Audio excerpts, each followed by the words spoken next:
तो good morning students. आज हम पढ़ने जा रहे हैं जो सौरमंडल में पृथ्वी।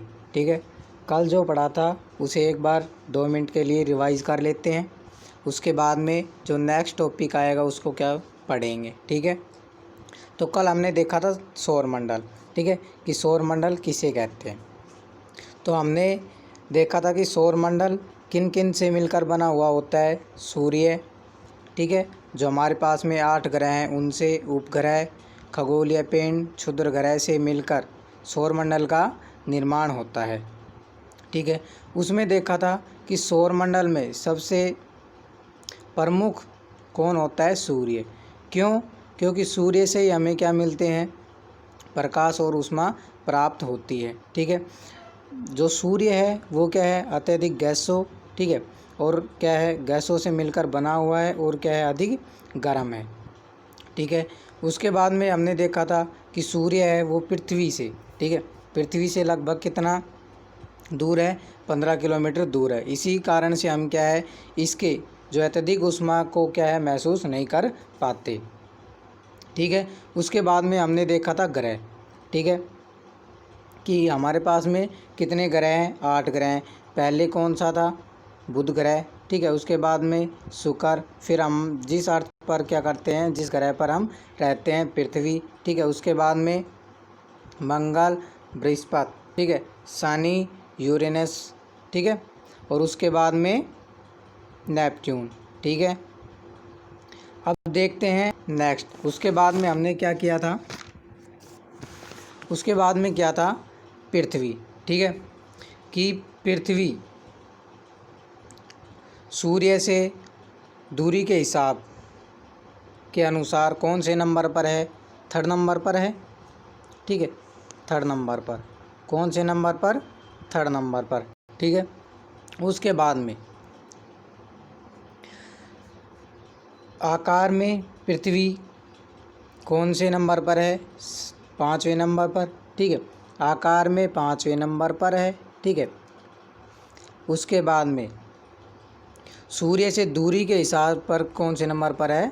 3rd नंबर पर है। ठीक है, ये ध्रुवों की तरफ क्या है? ध्रुवों के पास क्या है? ये चपटी होती है। कैसी होती है? चपटी। ठीक है, कैसी होती है? थोड़ी इस प्रकार से। ठीक है, इस प्रकार से क्या है? थोड़ी हमारी अर्थ बनी हुई है। ठीक है, उसके बाद में इसी के कारण हम इसे क्या कहते हैं? भूभाग बोलते हैं। ठीक है, उसके बाद में भूभाग का क्या अर्थ है? पृथ्वी के समान आकार। ठीक है, आप बताया था कि पृथ्वी की महत्वपूर्ण बातें क्या थी?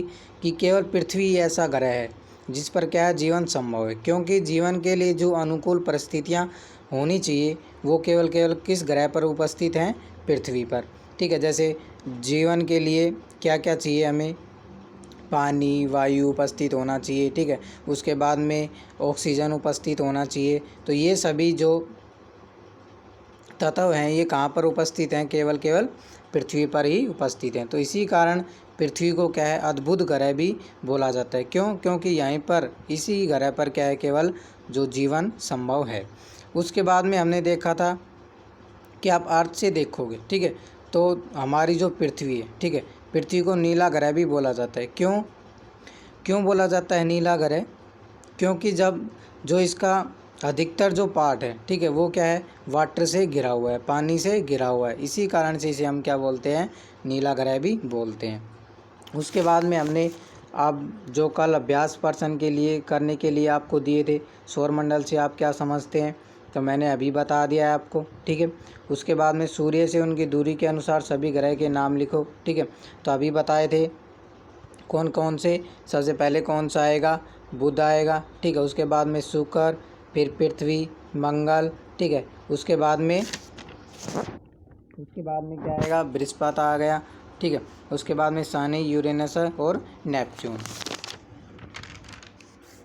ठीक है, उसके बाद में अभी जो 3rd क्वेश्चन दिया था वो था पृथ्वी को अद्भुत जो ग्रह क्यों कहा जाता है। अभी जस्ट मैंने क्या है? इसका आंसर बताया है। ठीक है, तो नेक्स्ट मूव करते हैं। नेक्स्ट टॉपिक हमारा कौन सा आएगा? पृथ्वी तक पढ़ लिया था, अब आएगा चंद्रमा। ठीक है, तो चंद्रमा, पृथ्वी के पास केवल क्या है? एक उपग्रह है। कौन सा? चंद्रमा। ठीक है, इसका जो व्यास है वो पृथ्वी के व्यास का क्या है, लगभग 1/4 है। ठीक है, तो क्या बताया है इसमें कि हमारी पृथ्वी के पास केवल क्या है, एक उपग्रह, कौन सा, चंद्रमा। ठीक है, उसके बाद में ये पृथ्वी के व्यास का कितना केवल व्यास है इसका, बराबर 1/4। ठीक है, उसके बाद में ये इतना बड़ा क्यों प्रतीत होता है, क्योंकि जो अन्य खगोलीय जो पिंड है, ठीक है, उनकी अपेक्षा जो हमारा जो चंद्रमा है, ठीक है, पृथ्वी का उपग्रह जो चंद्रमा है वो क्या है, नज़दीक है। ठीक है, ये हमसे लगभग 3,84,400 किलोमीटर ही दूर है, जबकि सूर्य हमसे कितना किलोमीटर दूर है, लगभग 15 करोड़ किलोमीटर दूर है। ठीक है, तो इसी कारण से जो चंद्रमा है वो क्या है, हमें इतना बड़ा प्रतीत होता है। तो अब आप देख सकते हो, ठीक है, कि आप पृथ्वी से सूर्य और चंद्रमा की दूरियों की तुलना कर सकते हो। तो अभी की हमने, ठीक है, कि पृथ्वी से सूर्य कितना है, 15 करोड़ किलोमीटर दूर है, और चंद्रमा की जो दूरी है वो क्या है, 3,84,400 किलोमीटर है। इसलिए चंद्रमा है वो क्या है, इसका आकार हमें बड़ा दिखाई देता है। उसके बाद में उपग्रह, ठीक है, कुछ उपग्रह क्या होते हैं, नेचुरल होते हैं, ठीक है, प्रकृति के द्वारा, और कुछ होते हैं जो मानव निर्मित जो उपग्रह हैं। ठीक है, तो उपग्रह एक खगोलीय पिंड है जो क्या करते हैं, ग्रह होते हैं, ठीक है, वो क्या करते हैं, चक्कर लगाते हैं सूर्य के। ठीक है, तो उसी प्रकार जो उपग्रह हैं वो भी सूर्य के क्या करते हैं, चारों तरफ चक्कर लगाते हैं। उसके बाद में आता है मानव निर्मित उपग्रह। ठीक है, तो मानव निर्मित उपग्रह वो होते हैं जो मानव के द्वारा क्या है, बनाए गए हों। ठीक है, तो ये क्या है कि ये कृत्रिम पिंड है जो वैज्ञानिकों के द्वारा क्या है, बनाया गया है। इसका उपयोग, ठीक है, तो मानव निर्मित जो उपग्रह है इनका उपयोग किस लिए किया जाता है, कि ब्रह्मांड में जो प्रतिक्रियाएं होती हैं, ठीक है, उनकी जानकारी के लिए क्या किया जाता है, उपग्रहों का निर्माण किया गया है। ठीक है, ये पृथ्वी पर क्या करते हैं, जो संचार माध्यम के लिए की तरह से क्या करते हैं, काम करते हैं। ठीक है, मतलब हम जैसे फ़ोन मिलाते हैं किसी के पास में, ठीक है, तो उन दूसरे व्यक्ति के पास में क्या मिलता है, फ़ोन मिलता है। ठीक है, तो ये संचार के माध्यम के लिए क्या करते हैं, काम आते हैं।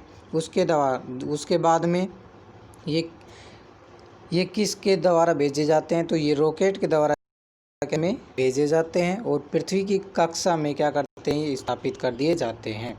कुछ मानव निर्मित उपग्रह भी हैं, जैसे हमारे पास में इनसैंट हो गया, ठीक है, IRS, एड्यूसेंट इत्यादि क्या है हमारे पास में मानव निर्मित उपग्रह हैं।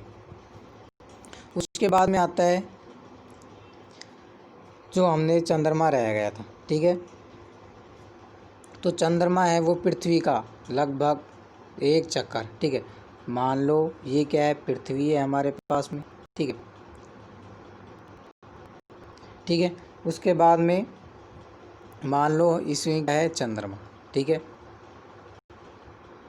इधर क्या है हमारे पास में, चंद्रमा। ठीक है, तो चंद्रमा है वो पृथ्वी पर क्या करता है, 27 दिन में एक चक्कर पूरा करता है। ठीक है, इसी 27 दिन में जो चंद्रमा होता है, ठीक है, वो अपने कक्ष पर, ठीक है, अपने कक्ष पर क्या करता है, भी एक चक्कर पूरा कर लेता है।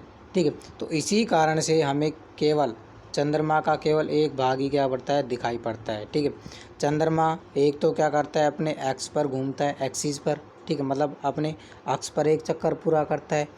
एक होता है हमारे पास में कि जो चंद्रमा है वो पृथ्वी के क्या करता है, चारों तरफ चक्कर लगाता है। ठीक है, तो चंद्रमा अपने अक्ष पर, ठीक है, और पृथ्वी के चारों तरफ, ठीक है, एक चक्कर लगाने में लगभग 27 दिन पूरा करता है। इसी कारण से पृथ्वी से हमें चंद्रमा का केवल क्या है, एक ही भाग दिखाई पड़ता है। ठीक है, उसके बाद में चंद्रमा की परिस्थितियाँ जीवन के लिए अनुकूल नहीं है, क्योंकि इसकी सतह पर पर्वत, मैदान, खड्डे हैं। ठीक है, जो चंद्रमा की सतह पर क्या है, छाया बनाते हैं, और पूर्णिमा के दिन क्या है, इनकी छाया, जो चंद्रमा जो छाया बनाता है उसको क्या है, देखा जा सकता है। ठीक है, आज के लिए क्या करेंगे, इतना ही करेंगे। ठीक है, रिवाइज़ किया हमने, उसके बाद में हमने चंद्रमा देखा, ठीक है, उपग्रह देखा, मानव निर्मित उपग्रह देखे। ठीक है, और जो बचा हुआ पाठ है वो कल करेंगे। ठीक है, जो बताया है, जितना बताया है उसको कंप्लीट करना है, याद करना है, रिवीजन करना है उस, ठीक है। ना समझ में आए तो पूछना है, ठीक है। Okay, bye.